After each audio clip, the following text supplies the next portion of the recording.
In this video, you'll learn how to sell Pi on OKX. This guide will walk you through the necessary steps to successfully convert your Pi into stablecoins or other cryptocurrencies and how to withdraw funds if desired. Begin by opening the OKX app or navigate into the OKX website. Once you are on the homepage, locate the wallet option in the main menu, click on wallet, and then select assets from the drop-down menu.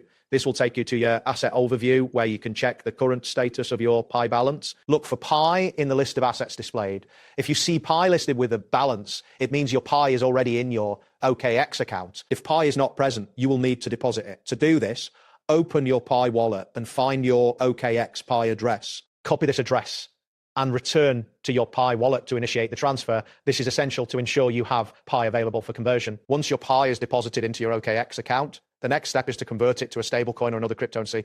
Navigate to the trade section in the main menu. From there, select convert or choose buy/sell crypto and then convert. You will be directed to a conversion interface where you can select the cryptocurrencies involved in the transaction. In the conversion interface, select Pi from the list of available cryptocurrencies and then choose USDT or another cryptocurrency like BTC or ETH as the target. Enter the amount of Pi you wish to sell. After inputting the amount, click on the convert or confirm button to proceed. This conversion process is instant and does not require you to interact with order books, simplifying the transaction. Now that your Pi has been successfully converted to USDT or another selected cryptocurrency, you can choose to withdraw your funds. If you prefer to cash out to fiat currency, navigate to the withdraw section in the main menu. Select F and choose your desired currency. Follow the on-screen instructions to complete the cash out process. This will allow you to access your funds in a traditional currency format. That wraps up today's guide. Thanks for watching and catch you in the next tutorial.